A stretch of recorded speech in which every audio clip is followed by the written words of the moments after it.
Woo! What a game, folks. Man, SEC championship game never fails, man. Hell of a game. Texas's first time in there. Georgia came in and won the game, folks, 22-19 uh, in overtime. Great defensive game. Just an outstanding defensive game. Um, and Texas had their chances to win this game early. You guys know I'm a Texas guy, of course. Texas had their chances to win this game.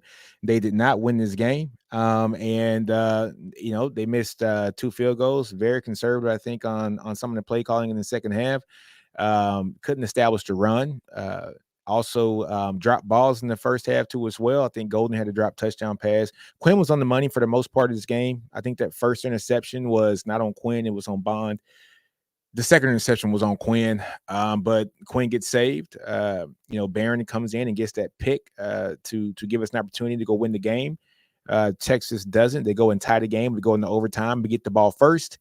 Texas drives, gets the field goal, and then the Texas defense allows the touchdown.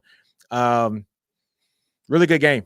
I mean, it's a good game. It sucks that the Longhorns lost this game, but hell of a game, man. Hell of a game. Shout out to Georgia. This was a tough game. I thought Texas was going to win this game. Of course, I'm a Texas guy. I did think that they were going to win this game. However, things didn't go as planned. All right. And so great defensive battle. Georgia did their thing, against Texas in that first half, man. Texas had plenty of opportunities to actually go out there and just win the game. They didn't. They didn't win the game. They allowed Georgia to hang around, and when you allow a team to hang around, this is what happens, right? You allow them to come in and dictate just the terms of the game, and especially against a team like Georgia, who is a proven team, that has done great things. They have won SEC championships before. Kirby's won national championships before. So Texas just they needed to do better. I thought this was a game that I thought Texas was going to do better in this game, but they didn't. Quinn was on the money this game. You can't fault Quinn pretty much too much this game. I think what you can fault him for is that last interception, which led to a field goal, which Texas had to counter and get a field goal to actually tie the game. But I think that was one of the plays that was not a great play by Quinn. Now, Quinn did throw a couple of balls that could have been intercepted. Georgia dropped an interception that actually went for a field goal for us too, or a field goal attempt. I think Bert Auburn missed that attempt as well. But Texas played a pretty clean game when it comes to the defense side of the ball. They only allowed 136 yards passing between the two QBs. They allowed 141 yards rushing on 37 attempts, folks. So, so what is that? 30, 4, what about 4 yards to carry, 3 yards to carry, about 3.5 yards to carry or so. Texas, man, this is a rough one. This is a rough one. Texas could not establish the run. 28 rushes for 31 yards. And now, take that into effect that does include sacks, but Texas cannot establish the run, man. 19 carries for 51 yards, for Trey Wisner. And Trey Wisner has been one of those guys who has been just a nice breath of fresh air here for Texas when it comes to running the ball over these last 3 weeks. I think the last 3 weeks prior to this game, he had rushed the ball for about 76 times for about 400 yards or so, and a touchdown. But the Texas offensive line was getting whooped by the Georgia defensive line on the interior, and Trey just couldn't get his running game going. Kelvin Banks could not play today, which is very, very unfortunate. But hey, Gooseby played an outstanding game today. Nothing to be ashamed of from the left side. Gooseby played well. Just a couple plays I think I saw, from Hayden Conner where he got beat a couple times, but the left side of the line played pretty well. Cam Williams had a few costly penalties, especially there in the overtime. Getting that false start, which pushed us back to like 3rd and 15 or something like that, 3rd and 13. And end up, having us be about 4th and 3. If we didn't have a penalty, Texas is going for a first down and potentially a touchdown, to take it over there in the first overtime. Honestly, but it didn't happen, folks. It didn't happen. Great game though. A great game overall. Man, this is crazy. So D Murphy says 11 flags and 2 missed field goals. Can't beat Georgia or the referees like that. Yeah, the missed field goals killed us. But also, I wouldn't say that the missed field goals killed us. I was talking to my homeboy Texas Homer, during the game, and he brought it up to me and said, "Look, I can't even talk about the missed field goals when our play calling wasn't what it should have been in the first half, to where we should have had some touchdowns instead of field goals there, and not put the ball in the hands of our field goal kicker to go in there and have to win the game for us." But in saying all that, Bert Auburn should have made those 2 field goals, folks. But Texas having the penalties, man. Texas had a penalty where Bert Auburn made the field goal, had a penalty, I think a false start penalty that pushes back 5 yards, and he missed the field goal right after that, right? And so those are plays that kill you. Those are plays that if Texas gets those, they probably win the game if they hit those 2 field goals. But Burt missed, I think, a 51-yarder, which is understandable. I can see a 51-yarder in college, but he missed a 41-yarder or something like that, right? And that's something that you can't have, right? And so, you know, uh, great game by Georgia. Shout out to Georgia. Great win by them. Losing their starting quarterback after halftime, having their second string quarterback come back in, and he kind of leads them to that win, even though he made some mistakes. Texas just didn't capitalize on them. The Texas offense did not capitalize on what they should have capitalized on in this game to come in and actually win this game. One thing that I think Texas needs to address in the offseason now, I know I'm talking offseason, Texas is going to the playoffs, folks. I think we all see that. Texas is going to the playoffs. But a couple things that they got to address in this offseason, just from looking at this game, punter and kicker. They got to be addressed in this offseason. The amount of money that we have in NIL, Texas should be able to, no kidding, get one of the best when it comes to kickers and punters, man. Because a kicker might have cost you the game today. A kicker might have cost you the game today. Texas really needed to win this game, man. I think this was going to set up Texas to have that bye, and having that bye gets us healthy, right? You get a guy like Kelvin Banks healthy. You get Quinn all the way back healthy. You see Bond had to leave out because he got rolled up on, by Trey Wisner. You need that extra bye week to get healthy. Now, the next game I think isn't until December 20th. I think, so, just in saying all that, man, Texas needed this win, but they didn't get it. And so, as I said before, shout out to Georgia. The Texas defense, they were great. They allowed 20 catches, but only for 136 yards, man. Texas only allowed 277 yards of total offense. It's another game where the Texas defense did not allow 300 yards total for the team. Texas passed for 358 yards this game and only put up 19 points. You got to come away with points. Some of that was play calling, but some of that was the players and executing. Quinn was throwing dimes out there in the first half. Matthew Golden dropped a touchdown pass. Isaiah Bond dropped the ball. Well, he caught a ball, kind of fumbled it about, and it became an interception, but he didn't fight for the ball. So that first interception was done on Quinn. Gunnar Helm dropped the ball too today.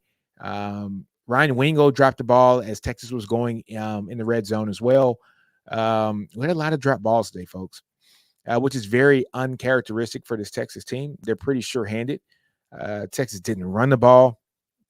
It was a very confusing game for Texas to put up almost 400 yards of total offense and come away with an L. But shout out to the Georgia defense for keeping things, just in front of them. Also keeping the game close. If you let a good team like Georgia hang around, they're going to win the game, folks. They're championship tested. They are a championship SEC team. Here's another comment, by Kevin. He goes, laugh my freaking A off. This is what this is what Georgia has experienced versus Bama with refs. Welcome to the SEC. Yeah. We had a lot of penalties caught against us, and I'm not going to say anything about the officiating, but for Georgia to only have one holding call in this game, was kind of laughable to me. Of course, we had a play where Vernon Broughton, 45, had a hands to the face, but we also had a play on that drop ball by Gunnar Helm. I mean, they showed the film right there, and number 10 had a hands to the face mask, pushing the face mask up on 74, who's our left tackle Gooseby. And it's like, okay, call some calls. I get it. But just call it fair game. But this game is not in the refs. This is not in the refs. Even though some calls were missed. I think that roughing the passer call on Carson Beck was a total BS call. Definitely not a roughing the passer. Anthony Hill was making a play, and he hit the quarterback as he was throwing the ball. And I think the ball was still in his hand as he hit him. And then we had a couple plays where Quinn kind of got sandwiched a couple times after the ball was clearly gone, and a little extra credit hits that were given there too. But this game is not in the refs. This game is on the poor execution of the Texas players and the play calling. As a whole was not there for the Texas offense. But great game. Both teams are going to the playoffs. I wanted my Longhorns to win this game.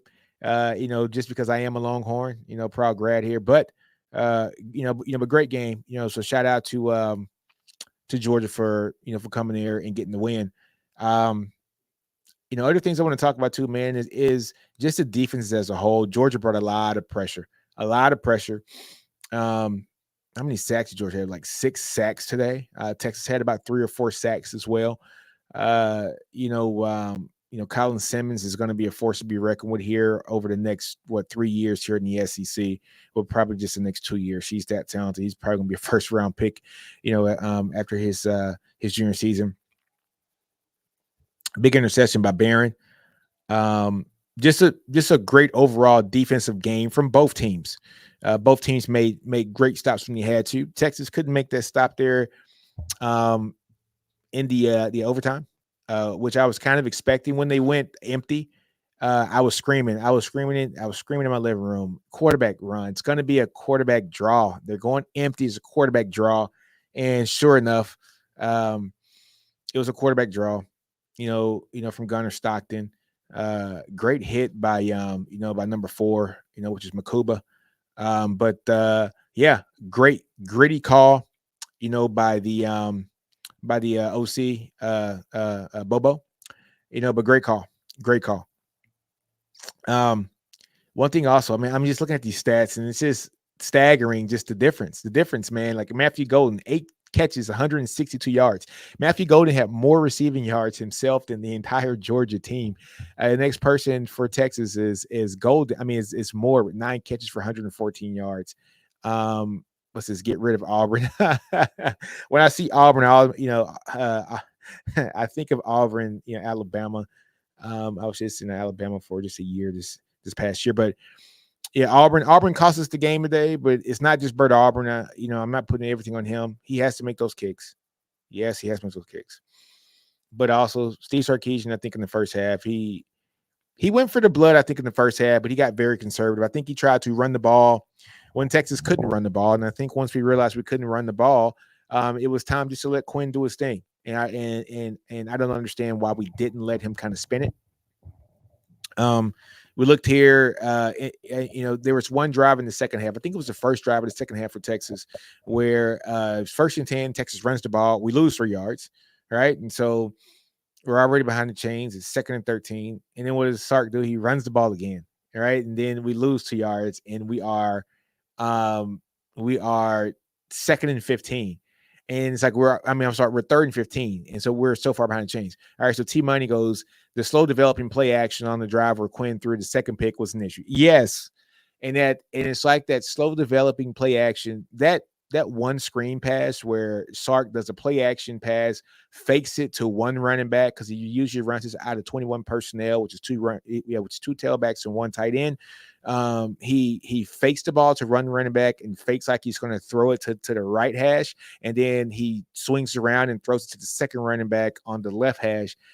And it's like we see that play every week, and us as Texas fans see it. So I'm pretty sure Georgia fans and anybody who scouts the team sees that play. And I just knew that play was going to get blown up, and it did. I think the play got blown up for -2 yards, right? So that's one of those plays I wish we just get out of our playbook. You know what I'm saying? But Texas had ample opportunities to win this game. Texas had ample opportunities to win this game. Texas probably should have won this game, but should have, would have, could have, man. If Israel Fist would all be drunk, right? But I was expecting big games from the wide receivers today, and that's what Texas got. I was not expecting a big game from Gunnar Helm because I think the Georgia linebackers are great, and I thought Sark was going to try to exploit the DBs, especially the cornerbacks, because Georgia's starting cornerback had left out, and he's in the transfer portal. And so I knew Sark was going to test him, and he did. All right, so T Money goes, the 12 personnel with Juan Davis is a giveaway that it's a zone scheme or play action. We have too many receivers to be running out of a guy who doesn't get looks in the passing game. That's what we did in the first half. Yeah, we did a lot of 12 personnel, and you're right, we did a lot of play action. I think the main thing with that 12 personnel, I think Sark was probably scared of the pass rush from Georgia and knowing that he needed somebody extra in there to help out with with just picking up pass rushers, right? And so I think that's why he had that in place, because Juan Davis is a pretty damn good blocker too as well with Gunnar Helm. So he lets Gunnar go out and do his thing as a receiver and keeps Juan Davis back out so that he can help and block, so he can chip block. But in saying that, when you're looking at that, I don't know if we needed it. Trevor Goosey played well. Maybe he needed help on the right side, with Cam Williams, because I did see Cam Williams get beat quite a bit. I wouldn't say quite a bit yesterday. I don't mean quite a bit. I got to go take a look at the film again, but he got beat on just a few of those plays, man, that were pretty evident. And so, so having Juan Davis out there to come and help block was necessary, in my opinion. Goosby had a great game for a guy who pretty much started in his first game ever, and he started against Georgia in the SEC championship game, and he was not a weakness on this team. Kelvin Banks Jr. not being in the game was I thought was going to be a huge negative for this team, and it really wasn't. So Goosby is really good. So Mikey Fitz says Texas basically beat themselves. Was gross. Yeah, Texas beat themselves in this game, but Georgia took it too. You can't leave a game out there for somebody to take it and you don't take it, right? If this is the championship game, you got to put your foot on somebody's throat and you got to handle business. And Texas didn't handle business today, which is very sad for Texas, being the number 2 team in the country and getting outclassed against Georgia at home. Now coming to Georgia's backyard in the SEC championship game, and you got outclassed today in Atlanta. So Texas has to figure out a way how they're going to come back from this. The beautiful thing here for Texas is that you're probably not going to face another defensive team or a team as balanced as what you face today in the playoffs, unless you play Georgia again. And that's I think the silver lining in this. So here goes. So Mikey Fax goes, the lack of kill mode was evident too. I agree. Yeah, man. So you got to put your foot on somebody's throat, man. And I don't think we did that enough. Now, I think Sark went for the kill in the first half. I think he did. I think he did. I think Sark went in for kill mode. It's just our guys didn't execute and catch the ball. And so here's another comment. The defensive coordinator beat them. A green replacement quarterback can you blitz once and pick them off. I'm not going to say PK. No. So are you saying that our defensive coordinator, PK, beat us? Nah, I think PK did what he could do. It's only so much you can ask his defense to do, man.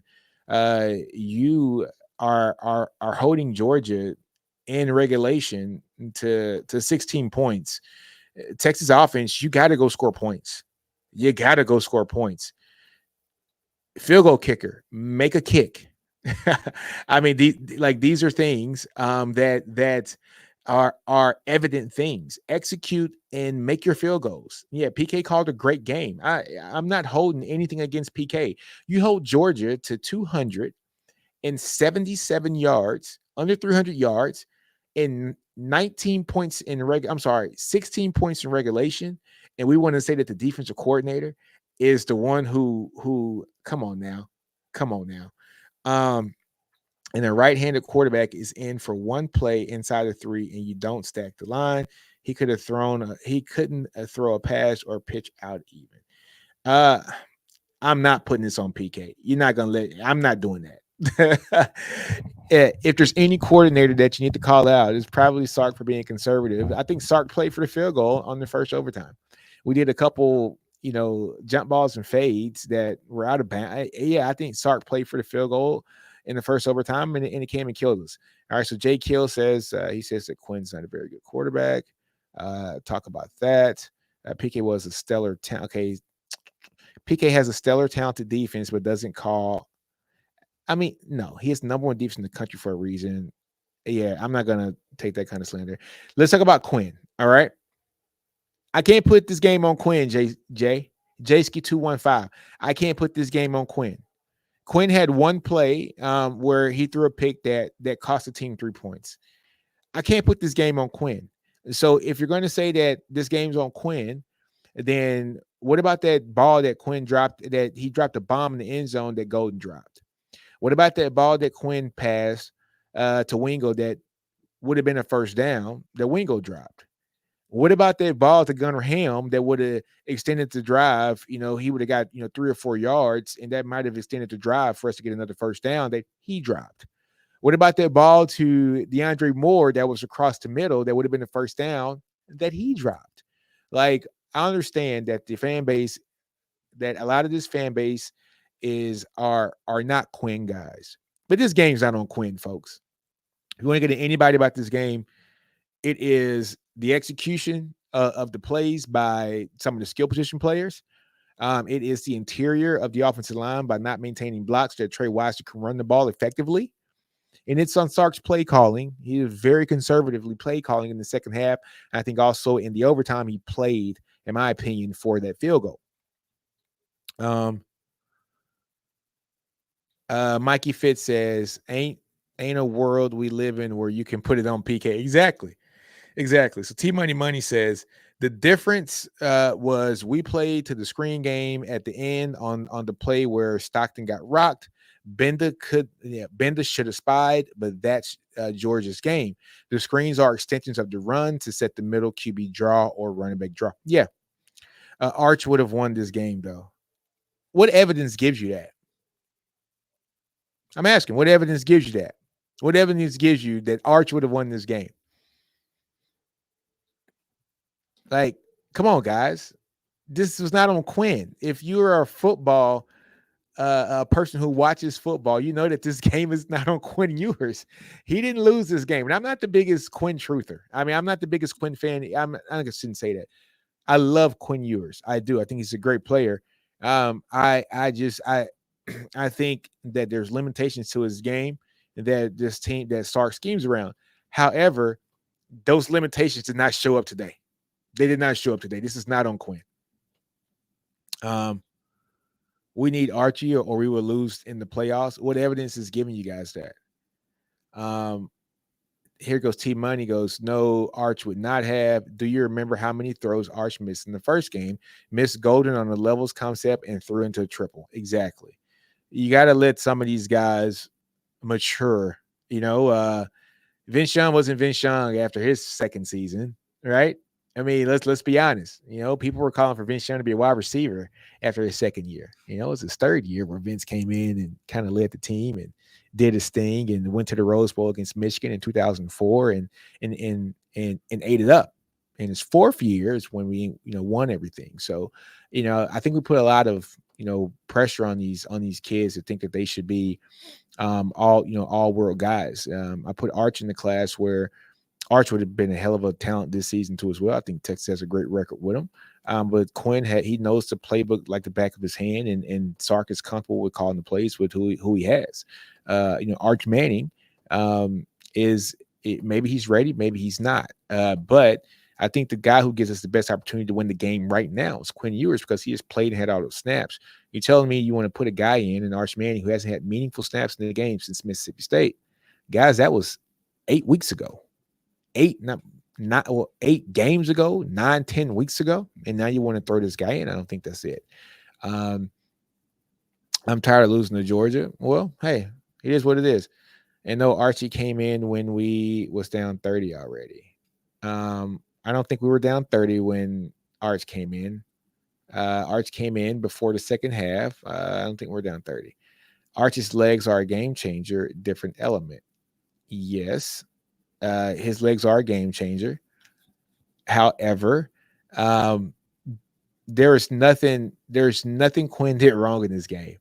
There's nothing he did wrong in this game. I don't know what people like really want from him in this game. And he did. I mean, look, dude, he had 327 46, 358 yards, a touchdown. He had one bad interception. Look, I would give you that. But the first interception wasn't on him. I don't think Quinn is best. I don't think Quinn is best there is, but this game wasn't on Quinn Ewers either. This is a penalty. I mean, this is a comment from Mikey Fitz. Penalties in play calling was exactly, it was mid. So JC goes, exactly. In college football, mobile quarterbacks run college football. All right. Quinn is similar to Sam Bradford. The difference is Quinn hasn't gotten the yak that Bradford did in his Heisman campaign, but they are the same player. They don't push the ball down the field. Lost in the trenches, just like the first game. All the penalties, undisciplined. We beat ourselves. I agree with that. Here's another comment. Honestly, we just want Quinn gone. That's it. You guys just want Quinn gone. Just go ahead and say it. But you can't put this game on Quinn Ewers, man. You cannot put this game on Quinn. Quinn played a pretty clean game for the most part, minus the one interception. Let's just call it what it is. Played a pretty clean game. It's not his fault. We just don't want him as our starting quarterback. Well, look, man, you guys got to start giving Quinn a little bit of love. Do you guys kind of remember what this team was like prior to Quinn getting here? Do you guys remember that 13-year stretch where Texas was starting Garrett Gilbert, and after Garrett Gilbert, I think it was David Ash, who ended up getting hurt. He retired from football, and then it went to Tyrone Swoops, and then it went to Gerard Hurd, and then it went to Shane Buechele, and we had 80 million different offensive coordinators. And then Sam Ellinger kind of soothed it over, had 3 years of Sam, even though Sam wasn't the prototypical guy for the kind of offense that, Sam could have came back for a year, but he didn't, right? But he wasn't the prototypical guy for a Sark offense, even if we would have came back. And then we had Casey Thompson and Hudson Card. Do you guys remember all those quarterbacks we had? Now, I'm just saying, do you guys honestly remember that? And now we have a guy in Quinn Ewers who his first year, he goes, 8-4 his first year with the bowl loss, 8-5. Second year, he goes 10-2, right? After the 10-2 year, this is his third year, he is 11-2. So you're looking at a guy who's led us to college football playoffs 2 years in a row, top 4 team in the country these last 2 years. And he's not the reason why we lost today. Let's just keep it real. And I want guys to remember what life was like before we had Quinn, and prior to Quinn, Sam Ellinger, the amount of quarterbacks that we had prior to Quinn. It was like over a 10-year period, at least 10, probably 8 to 10 that started, which is unheard of and something that you don't want here in college football. So T Money goes, that's my point. Quinn is the best we've had in a while. Just be patient. This is going to be a juggernaut of a team too. Exactly. Hey man. So D Moore says bad play calling in overtime. 2 shots to the end zone was buns. Running in offense. And that's what we were saying behind the scenes. Is me and a couple friends of mine were, look, they didn't call correct plays. It's like almost Sark called plays to basically get a field goal, and was anticipating his defense getting a stop, and then seeing what Georgia was going to do in that second drive. But look, you can't leave the ball in the hands of a talented Georgia team. So Jay Kill 215 goes, so y'all think Quinn is better than Archie? Nobody said who. No. I think Archie's more talented quarterback, but Quinn is the best person right now to lead this team. Mainly because Archie doesn't have the reps. It just is what it is. But great game. Great game. I think we're getting off topic here. I think you guys are a little emotional after this game. One play that Georgia did that I don't think people are giving enough credit. That fake punt, Kirby, salute to you on that, dude. I ain't even lie to you. Uh, Texas makes an outstanding stop on defense, and it's 4th and 5, and Kirby does a fake punt. And I just text one of my homeboys and said, "That damn Kirby, LOL." Like, yeah, that was funny. It was funny that he did that. But look, it's not all good. It's not all doom and gloom, folks. Texas is going to the playoffs, man. We don't have a bye. We got 2 weeks before we play our next game. So we got 2 weeks off, man. 14 days before we play who we got to play. We'll see who we play tomorrow once they have the playoff selection committee. But great game. I was hoping Texas would pull that one out, man. Yeah, man, tough game. Does Makuba come back next season? He's a top 100 player in the draft, so I think that's a no. he's already they're saying Texas has like 6 guys in the top 100 in the draft, and that's going to be Quinn Ewers, it's going to be Kelvin Banks Jr., it's going to be Andrew Makuba, it's going to be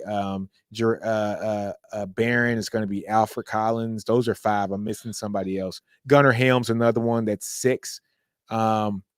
No, yes, it's always good to have them. But look, man, our defensive talent that we have. I'm not worried the defense side of the ball. You got Makuba, who's probably not coming back, but you're gonna solidify that with. You still got Taft coming back. I love some Taft. We got Derek Williams coming back, man, 5-star. You know what I'm saying? We got McDonald. Love me some Jelani McDonald, man. You got Phil Simi, who was here this year, got snaps. You got Jordan Johnson Rebel too as well. So look, the safety position is going to be fine. We're going to be fine at the safety position. Yeah, we're gonna have a whole new lineup next week. Why you say that? We shouldn't. So Phil Simi comes into it. Yeah, and yes, Taft. I don't think. Look, next week's gonna be fine. Yeah, so should have picked that fumble up. Yeah, it's all good. It's all good, man. I was hoping that Barron would have got that pick 6. He intercepted the ball. I thought it was going to be going for a touchdown, man, and it didn't. Yeah, man. Number 7, good tackle. Kobe Black at corner. Yeah, exactly. So you're going to have Kobe Black at corner next year, too.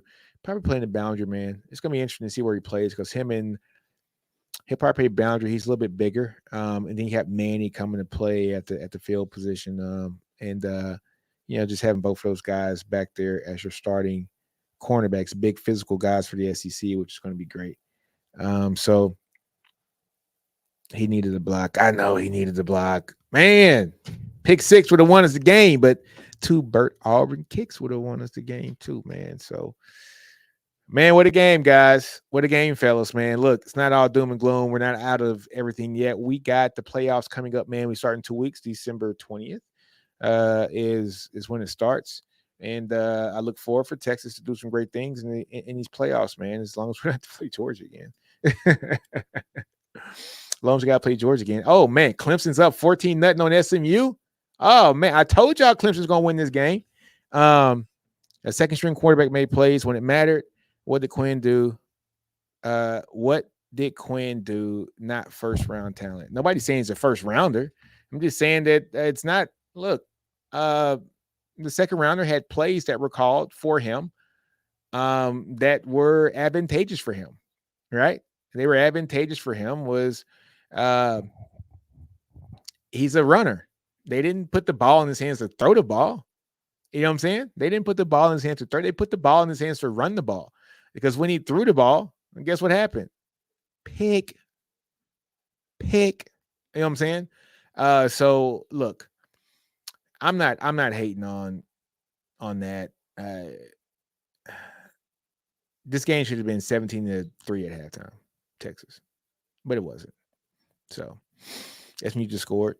All right, I got Clemson winning the game from my Bleacher Report live show from Friday. I picked them to win the game, so I need them to win this game so that I can keep my record. I think I'm leading right now. I'm winning in the Bleacher Report picks between me, Ty, Jay, and Steven from Fanatic Perspective. But folks, man, it's been great talking to you guys. I got to go hop on another show right now. Hop over, guys. If you're Texas guys, go hop over to Inside Texas. Go to their YouTube page. You'll see me live on there with my boy Homer right now. He just sent me a link. So, guys, it's been real with you guys, man. About 35 minutes of talk about Texas getting beat today. But Hey, man, love you guys for tuning in. I will, probably doing the game here after Texas's first playoff game in 2 weeks. So join me then too, man. But like we say always, man, you got to put them horns up no matter win and lose. We still in the playoffs, hook them. And OU still sucks.